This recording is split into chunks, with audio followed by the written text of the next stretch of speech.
오늘은 시편 23편 주께서 나와 함께 하심이라 라는 말씀입니다. 다 끝나고 축도는 구약 히브리어 오리지널 축도를 합니다. 지난번에 했더니 어떤 분이 오늘 한 축도가 아랍어였어요 그러는데 아랍어가 아니고 히브리어입니다.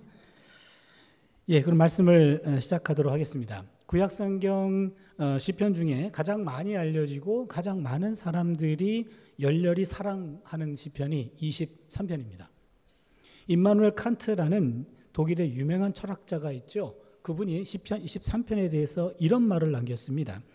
내가 지금까지 읽었던 다른 모든 책들 중에서 성경의 이 말씀만큼 나에게 위로를 준 적이 없었다. 그러니까 수많은 책을 읽었지만 23편이 가장 큰 위로가 됐다는 말씀이에요. 그래서 23편은 원체 유명한 말씀이고 다윗의 시죠. 주전 1000년에 작사, 작곡되었고 주전 1000년 동안 많은 신앙인들이 이 노래로 위로를 받았고 기원 후 2000년, 토탈 3000년 동안 많은 신앙인들에게 큰 힘이 되어 주었던 것, 이게 바로 23편입니다. 왜 그러냐면 23편은요 실뢰시라고 그래요. 실뢰시라는 것은 문제가 해결되고 난 다음에 부른 노래가 아니고 문제 한 복판에 있을 때 정말로 절망적이고 고통스럽고 어려운 상황에 있을 때 한마디로 표현하면 사망의 음침한 골짜기에 홀로 떨어져 있을 때 그때 부르는 노래이기 때문에 많은 사람들에게 큰 위로가 되었던 말씀입니다. 그래서 23편 정도는 다 암송하고 있어요. 암송 안 되는 분들도 있죠 지금요. 눈치를 보니까 몇 분 계시는데 만약에 암송이 안 되면 4절만이라도 암송해 주세요. 사망의 음침한 골짜기를 다닐지라도 해를 두려워하지 않을 것은 주께서 나와 함께 하심이라 주의 지팡이와 막대가 나를 안위하시나이다. 그것도 어려우면 주께서 나와 함께 하십니다. 그거 하나만 기억해 주세요. 주께서 나와 함께 하십니다. 요거 하나라도 기억할 수 있다면 우리가 사망의 음침한 골짜기 한 복판에 놓여 있을 때 주께서 나와 함께 하십니다. 요 하나만 고백할 수 있다면 사망의 음침한 골짜기를 담담하게 걸어갈 수 있고 그것을 뚫고 나가게 될 줄로 믿습니다. 1절부터 보겠습니다. 야훼는 나의 목자시니 내게 부족함이 없으리로다. 나의 목자라고 말하는데 고대 근동에서요 목자라는 말은 왕을 가리킬 때 하는 표현이었어요. 야훼는 나의 목자요 라는 말은 야훼는 나의 왕이십니다 이 말입니다. 왕이라는 이미지에는 두 가지 의미가 있습니다. 첫 번째는 강력한 통치자, 두 번째는 자비로운 통치자. 강력하면서도 자비로운 통치자, 이게 왕이 갖는 이미지입니다. 그게 하나님은 당신에게 속한 백성, 그를 따르는 백성들을 강력한 힘으로 보호하시고 또한 자비로운 손길로 인도해 주십니다. 이게 야훼는 나의 목자시요 이 말에 담긴 의미입니다. 그런데 목자라고 얘기할 때 보통 구약 성경에 가장 많이 쓰이는 말은 우리 목자예요. 우리 목자. 그런데 오늘 본문은 나의 목자라고 표현했어요. 나의 목자라고 하는 표현은 구약 성경에 딱 2번밖에 안 나와요. 딱 2번. 무슨 말이냐면 독특한 표현입니다. 야훼는 내 목자입니다 라고 하는 것은 잘 쓰이지 않는 표현이에요. 야훼는 내 목자입니다. 무슨 말입니까? 하나님과의 친밀한 관계를 강조하고 있는 겁니다. 그래서 하나님에 대한 이런 개인적인 신뢰 확신이 23편의 첫 출발점에 해당됩니다. 또한 야훼는 나의 목자시니 내게 부족함이 없으리로다. 부족하다라는 말은 목적어가 동반됩니다. 그래서 물이 부족하다, 양식이 부족하다라는 식으로 목적어가 있어야 돼요. 그런데 오늘 본문은 목적어가 생략됐습니다. 야훼는 나의 목자시니 내게 부족함이 없으리로다. 무엇은 그냥 생략해 버렸어요. 이게 또 신의 한 수예요. 무슨 말이냐면 야훼는 나의 목자시니 내게 무엇이 부족함이 없다라고 무엇을 말하는 순간 그 무엇에 해당하지 않는 모든 결핍들은 다 거기서 빠지게 돼요. 그래서 의도적으로 야훼는 나의 목자시니 내게 부족함이 없으리로다 라고 하면서 목적어를 생략함으로 모든 결핍들이 다 빨려 들어갑니다. 그것을 꾀하고 있는 것이 오늘 1편의 1절의 의도이기도 합니다. 야훼는 나의 목자시니 내게 부족함이 없으리로다. 이 없다라는 동사가 미완료형으로 되어 있습니다. 미완료형이라는 말은 완료되지가 않은 거예요. 지속성을 표현합니다. 야훼는 나의 목자시니 내게 부족함이 없습니다. 지속적으로 부족함이 없습니다. 그 말이에요. 목자이신 하나님인 때문에 그동안 정말 부족함이 없었습니다. 지금도 부족함이 없습니다. 앞으로도 부족함이 없을 것입니다. 이런 고백이 담겨 있어요. 근데 사실 우리들은요, 보통 이렇게 생각해요. 과거에 대해서는 원망, 현재에 대해서는 불평, 미래에 대해서는 불안. 이게 우리 보편적인 심리예요. 그런데 오늘 시인은 과거에 대한 감사, 현재에 대한 자족, 미래에 대한 확신을 갖고 있어요. 이게 얼마나 멋있나요? 아무 생각 없이 살면은요, 늘 과거를 원망하고 현재를 불평하고 미래에 대해서 불안해요.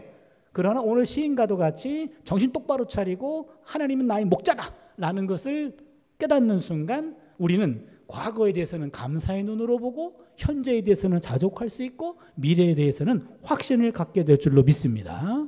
2절 말씀입니다. 그가 나를 푸른 풀밭에 누이시며 쉴만한 물가로 인도하시는도다. 하나님이 두 곳으로 인도하시네요. 첫 번째는 푸른 풀밭으로 인도하십니다. 두 번째는 쉴만한 물가로 인도하십니다. 첫 번째 푸른 풀밭. 여러분, 풀밭이라고 하는 단어에는 푸르다라는 색감이 들어가 있어요. 풀밭은 푸른 곳입니다. 그런데 푸른 풀밭이라고 하는 말은 푸르디 푸른 싱싱하고도 이상적인 목초지를 말합니다. 싱싱하고 이상적인 목초지로 나를 누이시며 쉴만한 물가로 인도하시는도다. 여기에 쉴만한 물가라는 말은 급하게 흐르는 물이 아니라는 거예요. 팔레스타인은요, 여름에는 비 한 방울 내리지 않습니다. 지금 이스라엘 땅이요. 그러나 겨울에 우기가 되면 갑자기 물이 계곡에서 흘러넘쳐요. 만약에 목마른 양이 그곳으로 물 마시러 갔다가는요, 물 한 모금도 마시기 전에 휩쓸려 갑니다. 위험합니다. 그래서 목자가 양을 인도하는 것은 급류가 있는 곳이 아니라 쉴만한 물가. 무슨 말입니까? 잔잔히 흐르는 물. 고인물도 아니에요. 고인물도 위생상 문제가 있어요. 그래서 쉴만한 물가라는 말은 잔잔하게 흐르는 고요한 물가로 그를 인도하신다. 신선한 물이 흐르는 안전한 곳으로 인도하시기 때문입니다. 그 말인데, 이스라엘 지역에서 푸른 목초지와 쉴만한 물가가 함께 있는 곳은 매우 드뭅니다. 그러게 야훼는 나의 목자시니 그가 나를 푸른 풀밭 쉴만한 물가로 인도한다 라고 하는 말은 양떼를 향한 특별한 보살핌을 보여주는 거예요. 아주 이상적인 곳으로, 아주 좋은 곳으로 찾고 찾아가지고 그곳으로 인도하십니다. 3절을 보시면 내 영혼을 소생시키시고 자기 이름을 위하여 의의 길로 인도하시는도다. 내 영혼을 소생시킨다 라는 말이에요. 영혼이라는 이 단어는요, 생명 그 자체를 말합니다.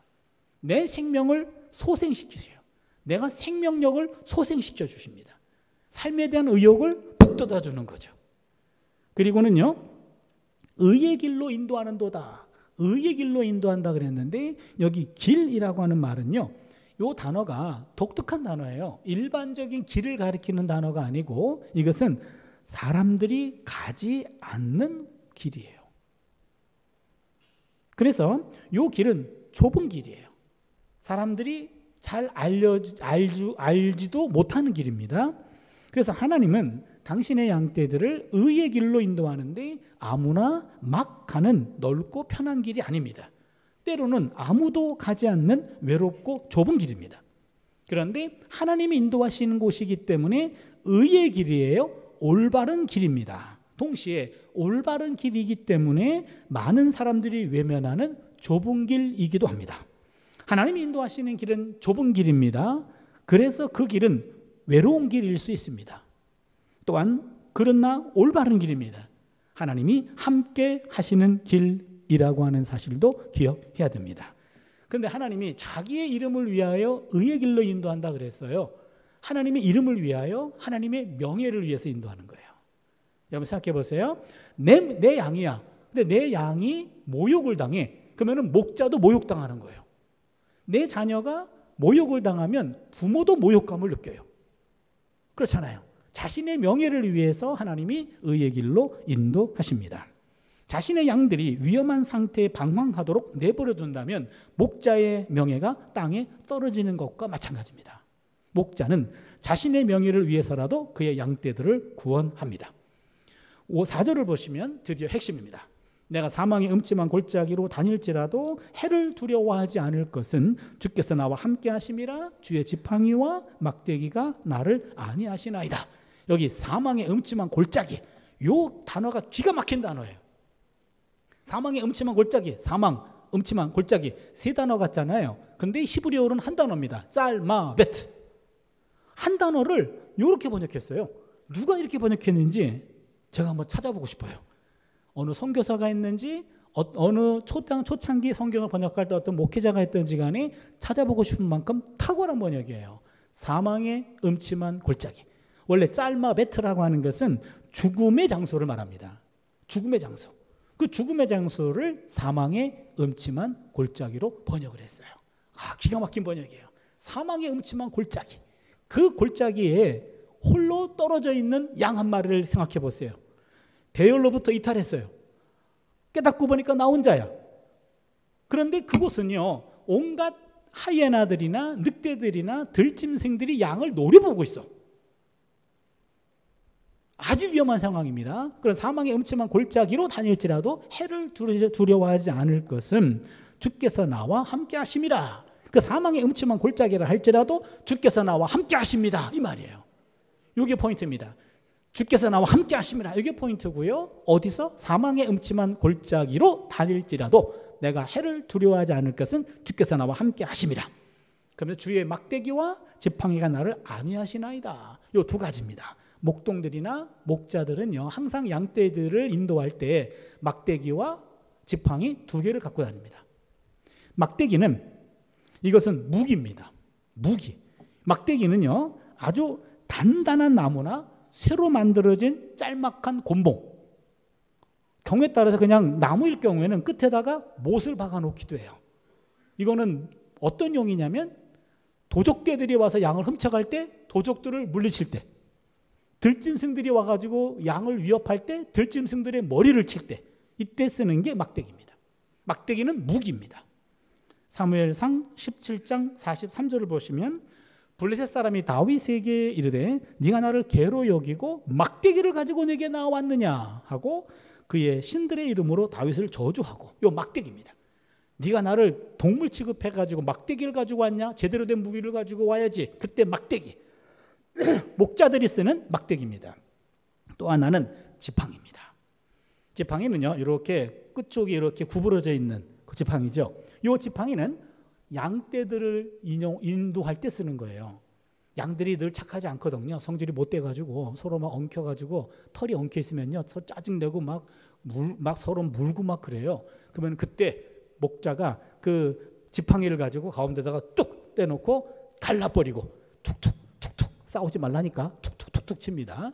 이때 막대기로 쳤다간 양들 돌아가십니다. 그렇잖아요. 지팡이로 해야 돼요.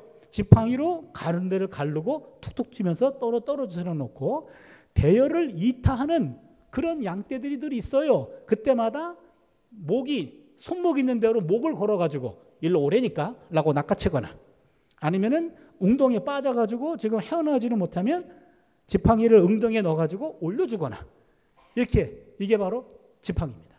그러니까 막대기는 공격용 무기고, 지팡이는 인도용 보호해 주는 것, 바로 지팡이입니다. 그 두 가지를 양떼들이 보는 순간 안위하시나이다. 여기 안위하다라는 말은 불안에 떨고 있거나 고난 당하는 자들을 안심시켜 주다, 용기를 주다, 힘을 주다라는 말이에요. 그러니까 현재 이 시인은 지금 불안에 떨고 있어요. 고난 당하고 있어요. 힘들 상태에 있습니다. 그때 주의 막대기와 지팡이가 그를 안위하시나이다. 2절과 4절까지 내용을 간략하게 정리해 보면요, 양떼들이 가는 길은 바위와 깊은 구덩이만 있는 것이 아니고 사나운 짐승들도 있고 강도들이 숨어 있는 곳이기도 합니다. 목자는 이런 길에 양떼와 동행합니다. 막대기와 지팡이로 양떼들의 적들을 쫓아내고 그들을 안전한 곳으로 인도합니다. 양떼들은 목자의 막대기와 목자의 지팡이를 보면서 용기와 신뢰를 갖게 됩니다. 시인의 삶은 지금 이런 삶은 저희는 삶의 어떤 상황에서도 비록 죽음의 위험이 있다 할지라도 보호용 막대기와 인도용 지팡이로 무장한 하나님이 옆에 함께 있어 주기 때문에 더 이상 두려워하지 않고 위안을 받고 있는 거죠. 5절을 보면 주께서 내 원수의 목전에서 내게 상을 차려주시고 기름을 머리에 부으셨으니 내 잔이 넘치나이다. 여기 보세요. 지금 쫓기고 있는데 내 원수의 목전에서 상을 차려주고 계십니다. 그러면 여러분 1,4절에서는 하나님이 목자였고 나는 양이었어요. 5절에서는 하나님은 주인이 되고 나는 손님이 되네. 보입니까? 5절에 와가지고 바뀌었어요. 나는 지금 손님으로 격상됐고 지금 목자는 지금 주인이 됐어요. 주인. 그런데 목자와 집주인은 똑같은 일을 합니다. 집주인은 초대된 손님에게 먹을거리와 마실거리를 제공해 줍니다. 목자도 양떼들에게 먹을거리인 푸른 풀밭 그리고 마실거리인 물가로 인도해 주죠. 또한 집주인은 손님을 안전하게 책임집니다. 주인은 위급한 상황이 벌어지면 손님과 동행하면서 손님의 생명을 보호해 주어야 할 의무가 있습니다. 그러게 훨씬 더 이제는 밀착됐어요. 지금 많은 양떼들이 있는 중에 하나였는데 이제는 주인과 손님으로 1대1로 그리고 만나고 있어요. 그런데 어디서 이런 일이 벌어집니까? 원수의 목전에서. 원수들이 쫓아가고 있었는데 그때 하나님이 주인이 돼가지고 그를 초대했어요. 원수들이 보는 앞에서. 그럼 원수들은 무기력해집니다. 저런 강력한 하나님이 저 사람을 초대했네? 그 순간 그들의 추적은 멈춰질 수밖에 없죠. 그리고는 머리에 기름을 발라줍니다. 손님에게 머리에 기름 발라주는 것, 그것은요 특별 손님으로 정성스럽게 맞이해 주는 것을 의미합니다. 누가복음 7장 44절 46절을 보시면 그 여자를 돌아보시며 시몬에게 이르시되 이 여자를 보느냐 내가 네 집에 들어올 때 너는 내게 발짓을 물도주지 아니하였으되 이 여자는 눈물로 내 발을 적시고 그 머리털로 닦았으며 너는 내게 입 맞추지도 아니하였으되 그는 내가 들어올 때로부터 내 발에 입 맞추기를 그치지 아니하였으며 너는 내 머리에 감람류도 붓지 아니하였으되 그는 향유를 내 발에 부었느니라. 귀한 손님을 접대할 때 머리에 기름을 부어주는 의식이 있었어요. 그래서 오늘 시인은 주께서 원수들이 보는 앞에서 내 머리에 기름을 발라주시고 잔이 넘치도록 잔을 채워줬습니다. 손님에 대한 융숭한 접대를 말합니다. 상이 펼쳐지고 잔이 넘치고 머리에 기름 바르는 일들은 잔치가 벌어지는 상황입니다. 이 시인은 하나님이 손수 베풀어 주시는 잔치에 초대가 되었고 하나님과 겸상하고 각별하고도 융숭한 대접을 받습니다. 그것도 원수들 앞에서. 그리고는 6절을 보시면요. 내 평생의 선하심과 인자하심이 반드시 나를 따르리니 내가 야훼의 집에 영원히 살리로다. 여기 보시면요. 선하심과 인자하심이 반드시 나를 따르리니 요 따르다라고 하는 말은요. 원어로 보면은 이게 뒤쫓다, 추적하다예요. 지금까지는 원수들이 쫓았어. 원수들에게 쫓겼어. 근데 이제는 원수들은 하나님이 주인이 돼가지고 그 양을, 그 시인을 보호해 주는 걸 보고 추적을 멈출 수밖에 없었습니다. 그리고는 그 원수들의 자리를 뭐로 채워주냐면 선하심과 인자하심. 선하심과 인자하심은 하나님의 속성입니다. 그러니까 원수들을 뿌리쳐 주시고 그 자리에 하나님께 선하심과 인자하심으로 내 뒤를 채워주시는 거예요. 더 이상 쫓길 필요가 없어요. 하나님의 인자하심과 선하심이 나를 이렇게 밀어주고 있다라는 얘기죠. 그리고는 내가 야훼의 집에 영원히 살리로다. 무슨 말입니까? 이제는 손님이 아니에요. 잠시 머무는 사람이 아니고 거기 영원히 거주합니다. 그럼 뭐가 되죠? 가족이 되네요. 가족이 돼요. 23편 알고 보면요 참 기가 막힌 표현이에요. 여기 보시면 이제는 주인과 손님의 관계도 아니고 이제는 영원히 거하는 하나의 가족이 됩니다. 손님으로 초대받은 데 만족하지 않고 야훼 전에 머물게 되면서 평생 그곳에서 하나님의 가족이 되기를 서원하는 것으로 오늘 본문은 마칩니다. 여기 23편입니다. 여기서 우리는 두 가지 메시지를 함께 나누려고 합니다. 첫 번째는요, 현재의 고난 속에서 미래의 영광을 바라볼 수 있어야 돼요. 현재의 고난 속에서 미래의 영광을 바라볼 수 있어야 된다. 23편은 아까 말씀드렸죠. 감사시가 아닙니다. 감사시는 문제가 해결되고 난 다음에 부르는 거예요. 내가 한때는 사망의 음침한 골짜기에 있었어. 근데 하나님이 함께 해줘가지고 문제가 해결됐어. 이게 아니에요. 지금 사망의 음침한 골짜기에 있는 거예요. 앞이 보이지 않는 상황입니다. 이런 상황에 놓여서 제가 주께서 나와 함께 하심입니다 라는 고백을 하고 있어요. 시인은 현재 불안에 떨고 있습니다. 고난을 당하고 있습니다. 하나님의 위로가 절실히 필요한 상태에 있습니다. 그는 원수에게 쫓기고 있습니다. 죽음의 위협 앞에 노출되어 있기도 합니다. 그런데 시인은 그가 서 있는 그 자리가 비참한 고난의 현장입니다. 그럼에도 불구하고 사망의 음침한 골짜기에 홀로 남아있는 그 상황임에도 불구하고 그는 현재의 고난에 무릎 꿇지 않아요. 현재의 고난 속에서 미래의 구원을 바라보면서 확신에 찬 노래를 불러요. 야훼는 나의 목자시니 내게 부족함이 없으리로다. 이런 노래를 불러요. 이것이 시인의 믿음입니다. 지금의 상황은 부족한 상황이에요. 하지만 믿음으로 보면 현재도 부족하지 않아. 그의 미래도 더더욱 부족함이 없습니다. 나는 확신에 찬 노래를 부르고 있습니다. 자신이 처한 현재의 고난을 더 이상 두려워하지 않아요. 시인은 현재의 고난을 뛰어넘어서 하나님이 동행해 주심으로 모든 문제가 해결될 미래의 구원을 앞당겨 보고 있어요. 요거 우리가 배워야 됩니다. 요거.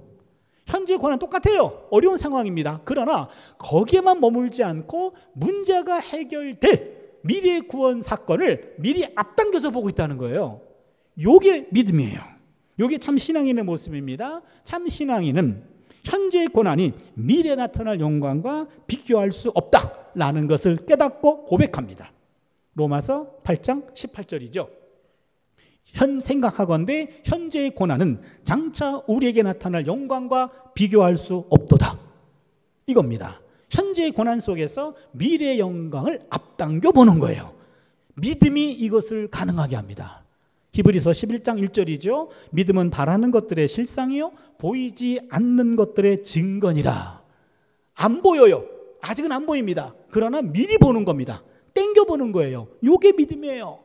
믿음을 가지고 보면은요, 이 멀리 있는 것을 줌인 해가지고 지금 바라볼 수 있는 거죠. 이게 믿음입니다. 고난 속에서도 희망을 가진 사람은 행복의 주인공이 되고, 고난에 굴복하고 희망을 품지 못하는 사람은 비극의 주인공이 됩니다. 제가 8살 때요, 초등학교 입학한 3월 달이었어요. 입학하자마자 어머니하고 손잡고 가다가 학교 끝나고 오다가 8차선이었던 것 같은데요, 가운데는 전차가 있었어요. 손을 놓쳐가지고 횡단보도를 건넜는데 전차하고 버스 중간에 저 혼자 꼈어요. 그래서 두려운 나머지 오른발을 내밀었고 버스가 오른발 위를 지나갔어요. 그래서 오른쪽이 절단이 됐어요. 지금은 의족을 하고 있는데 그래도 살았어요. 그래서 신촌 세브란스로 실려가가지고 거기서 마지막 절단 수술을 하고 그 다음에 재활 하면서 한 1년 정도 병원에 있었어요. 그때 제 어머니가 저한테 단둘이 있을 때 입버릇처럼 하시던 말씀이 우리 둘이 죽자. 이 말씀을 많이 하셨어요. 우리 둘이 죽자. 아마도 첫째 아들을 손잡고 가다가 놓쳐서 교통사고 나서 일이 된 거에 대한 어떤 죄책감 때문에 그러신 것 같아요. 제가 그때마다 얘기했어요. 엄마, 그렇게 죽고 싶으면 혼자 돌아가시라고. 내가 인생 8년밖에 안 살았는데 앞으로 반바지 안 입고 수영장만 안 가면 됐지 내가 왜 죽냐고 혼자 돌아가시라 그랬어요. 지금도 제 어머니는 거기를 못 가셔요. 근데 저는 몇 해 전에 그 근처로 이사를 갔어요. 거기는 내가 다친 곳 맞아요. 그러나 놓치지 않아야 될 것이 있어요. 하나님이 나를 살린 곳이기도 해요. 내가 주어가 되면 내가 다친 곳이, 나 죽을 뻔한 곳이에요. 하나님이 주어가 되면 하나님이 살려준 곳이기도 해요. 그 이사를 가가지고 우리 딸들한테 자주 얘기해요. 야, 저희가 어딘 줄 아냐? 알아. 뭔데? 아빠 사고 난 데잖아. 그래, 사고 난 곳이지만 내가 하나님이 살려둔 곳이기도 해. 이건 차씨 가문의 성지야. 만약에 그때 내가 사고 났으면, 죽었으면 너희들은 없어. 그것을 매주 보면서 저는 사고 난 곳이라기보다는 살린 곳이라고 하는 그런 쪽으로 더 많이 감사하게 돼요. 똑같은 사건이죠. 어느 쪽을 보냐 이거죠. 불행 다음에 행복이 온다는 것을 아는 사람은 행복표를 예약한 사람이고, 불행은 끝이 없다고 생각하는 사람은 불행의 번호표를 들고 사는 사람이에요. 믿음이 있는 사람은요, 문제에 부닥쳤을 때 문제만 보지 않습니다.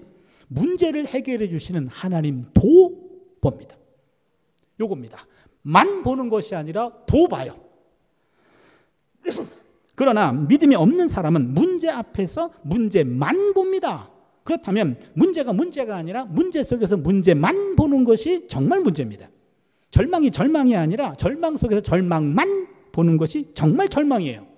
실패가 아닙니다. 실패 속에서 실패만 보는 것이 정말 실패입니다.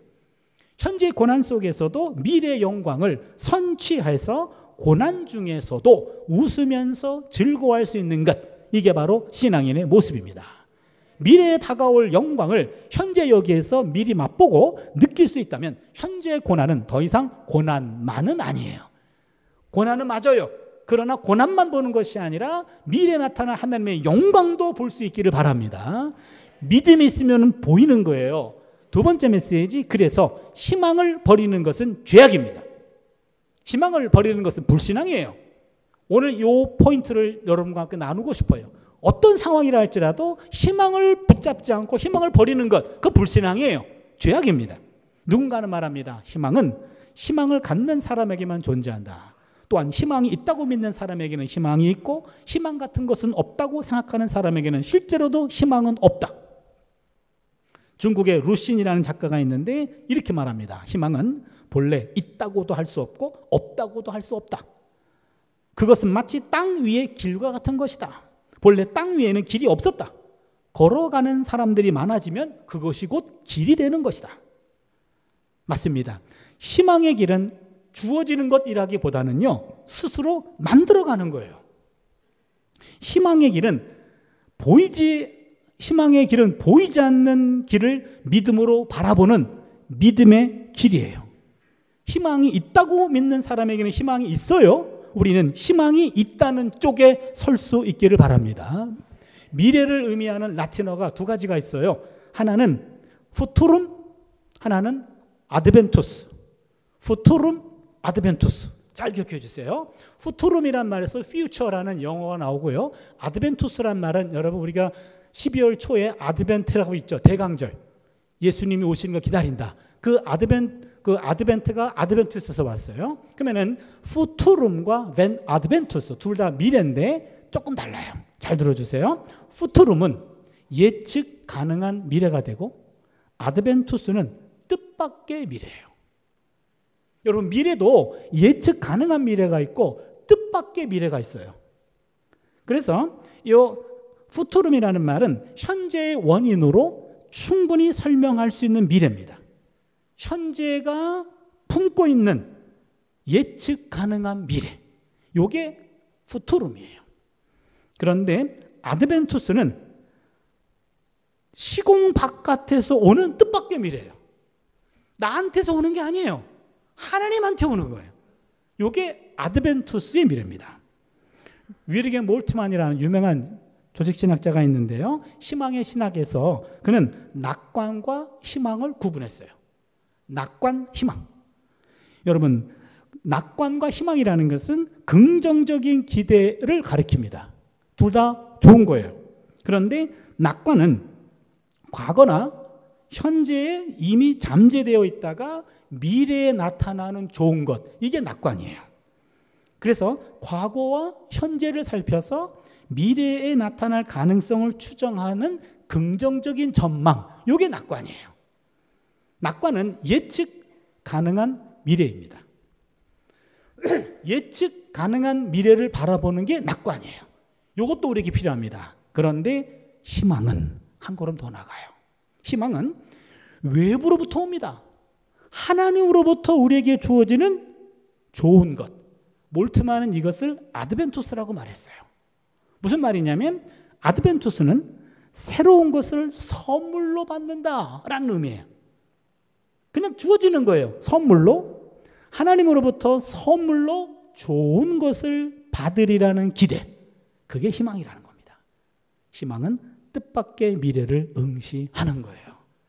이게 포인트입니다. 철학자 키에르케고르는 절망을 가리켜서 죽음에 이르는 병이라고 했습니다. 자살의 원인을 설명할 때 가장 큰 원인 중에 하나가 희망을 잃어버렸기 때문이에요. 그렇기 때문에 우리 삶에서 희망을 갖고 사는 것은 굉장히 중요합니다. 희망을 잃어버리면 삶의 의미도 잃어버리기 때문에 그렇습니다. 한 사람이 있습니다. 그 사람은 1964년 공권력으로부터 사회에서 완전히 격리가 돼서 종신형을 선고받았고 세상과 완전히 떨어진 절해고도의 루벤섬 감옥소에 처박혔습니다. 세상하고 소통하는 것은 6개월에 한 번 면회나 편지 한 통이 전부였습니다. 감옥은 어두웠습니다. 또한 물이 줄줄 흐르는 벽이었고 벽과 벽 사이는 한 3걸음 정도밖에 되지 않아요. 또한 누우면 머리와 다리가 닿을 정도로 좁아요. 그 안에 변기는 찌그러진 양동이 하나밖에 없었습니다. 모질고 사악한 귀신 같은 그런 악귀 같은 간수들은 걸핏하면 그를 끌어다가 고문했고 술 취한 날에는 심한 매질과 견딜 수 없는 모욕을 그에게 주었습니다. 그가 감옥에 갇히자마자 가족들은 전부 정부의 폭거로 집을 빼앗겼고 흑인 게토로 쫓겨났습니다. 감옥 살지 한 지 4년째 어머니는 돌아가셨고 5년째 되는 때 큰아들이 교통사고로 숨졌습니다. 그러나 장례식에 참여하지도 못했습니다. 많은 세월이 지났습니다. 감옥살이 14년째입니다. 어느 날 14년 만에 보는 큰 딸이 결혼해서 딸을 안고 면회를 왔어요. 아빠, 이 아이 이름을 지어줬어요? 그때 말없이 꼬질꼬질하고 지저분한 옷 포켓에서 그 작은 종이 쪽지 하나를 꺼내서 딸에게 줬어요. 딸은 그 종이 쪽지를 펴봤습니다. 복받쳐 울었어요. 그 종이 쪽지에 적힌 그 자신의 아이의 이름은 아즈위, 희망이라는 거였어요. 희망. 손주의 이름을 희망이라고 줘준 거예요. 그 후에도 더 13년 동안 더 돌캐고 매맞고 모욕당하면서 루벤섬에서 감옥살을 했습니다. 44세에 끌려갔다가 71세에 이르러서 장장 27년이 지나고 난 다음에 겨우 석방이 됐어요.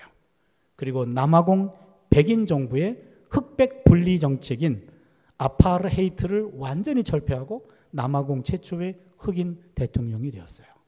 넬슨 만델라 얘기입니다. 대통령이 당선되어서 자신을 박해하고 고통과 치욕을 주었던 정적들을 다 용서했습니다. 사랑하는 인간의 고고한 삶의 방식을 보여주었어요.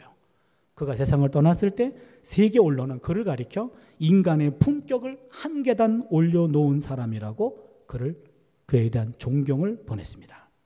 넬슨 만델라 27년 동안 언제 풀려날지도 모릅니다. 종신형이었어요. 그 오랜 감옥 생활을 어떻게 견뎌냈는가라는 물음에 대해서 그는 이렇게 말했습니다. 나는 위대한 변화가 일어나리라는 아츠위를 한순간도 잊은 적이 없습니다. 희망이에요. 절망적인 상황이지만 그렇지만 나는 위대한 변화가 일어나리라는 희망을 한순간도 잊은 적이 없었습니다. 지금의 고통이 언젠가는 사라지리라는 희망, 누군가 어두움 속에서 내게 손을 뻗어주리라는 희망, 내일도 내게 빛과 생명이 주어지리라는 희망, 이런 희망이 있어야 사람은 고단한 삶을 감당해낼 수 있습니다. 그런 희망을 가지지 않는 것, 이거 죄입니다. 빛을 보고도 눈을 감아버리는 것은 자신을 어두움의 감옥 속에 가두어 버리는 자살 행위나 마찬가지이기 때문에 그렇습니다. 희망은 하나님으로부터 주어지는 뜻밖의 미래입니다. 보이지 않는 희망을 보는 것, 이게 신앙입니다. 그래서 희망을 버리는 것은 죄악이요 불신앙입니다. 현재 고난 속에서 미래 영광을 바라볼 수 있기를 바랍니다. 오늘도 주께서 우리와 함께 하십니다.